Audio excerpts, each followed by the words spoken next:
This is Vampire Survivors, a game where you start out feeling helpless, but soon become an untouchable force of destruction. And if you've played it, you already know that one of the most satisfying weapons in the game is garlic. From the moment you pick it up, you feel invincible, melting low-level enemies without even lifting a finger. It's one of the most iconic weapons in the game. But it got me thinking, where did this idea come from? How did we end up with a weapon that passively destroys anything that comes too close? It might not surprise you that garlic itself has a history in video games. In Castlevania 2, Simon's Quest, you could buy garlic and place it on the ground to damage enemies. But while that's a fun connection, it's not really what we're looking for. We want passive, aura-based damage, the kind that sits around your character and melts enemies without you doing a thing.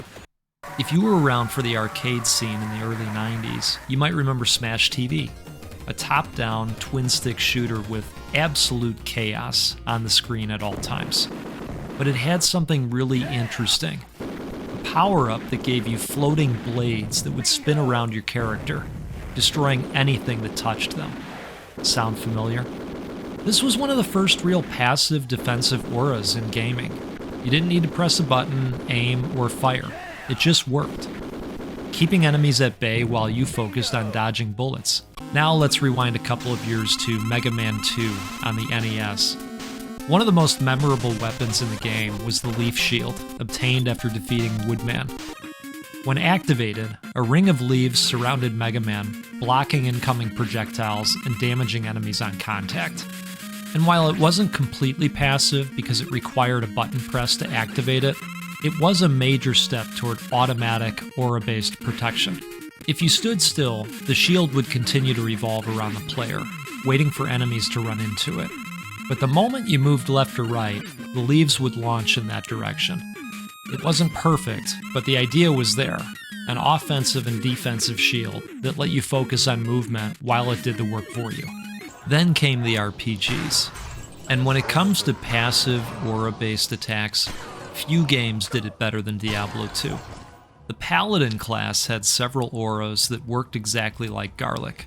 Holy Fire, Holy Shock, and Sanctuary, each dealing constant damage to nearby enemies just by having it active. This was the moment where passive area of effect damage became a legitimate strategy. You didn't need to aim or attack, just walk near enemies and they'd start melting away. Diablo 2 took the concept of passive damage and gave it depth, letting players upgrade and customize how their auras worked.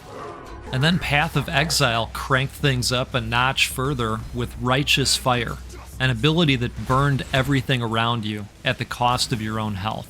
Now we're getting even closer to Vampire Survivors. Righteous Fire is a near-perfect match for garlic. It's an always-on, circular damage aura that punishes anything that gets too close.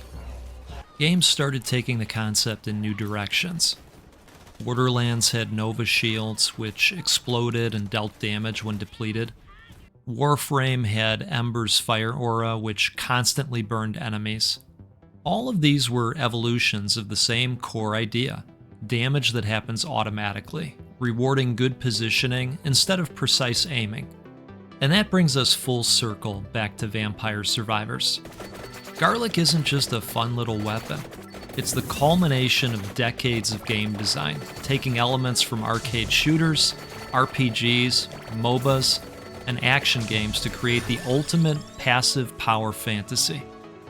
The reason garlic feels so good is because it taps into something primal. It gives you a sense of control, safety, and dominance over the chaos. You don't need to press a button. You don't need to aim. You just exist, and enemies die. But what comes next? Will we see more games leaning into passive area of effect mechanics? Could the next generation of roguelikes push the concept even further? One thing's for sure, if history has taught us anything, it's that players love feeling powerful. And Garlic in Vampire Survivors is just the latest step in that never-ending quest to turn us into walking gods. Now I'd love to hear from you. What are some of your favorite passive damage mechanics in video games? Did I miss any big ones? Drop a comment below and let's talk about it. And thank you so much for watching. If you enjoy these types of videos, you might also enjoy learning more about Noida's minecart and why it exists in the game. I'll pop a link to that video up above. And if you enjoy roguelikes and roguelites, so do we. Hit the subscribe button and hang out with us on the regular. Take care and have a great rest of your day.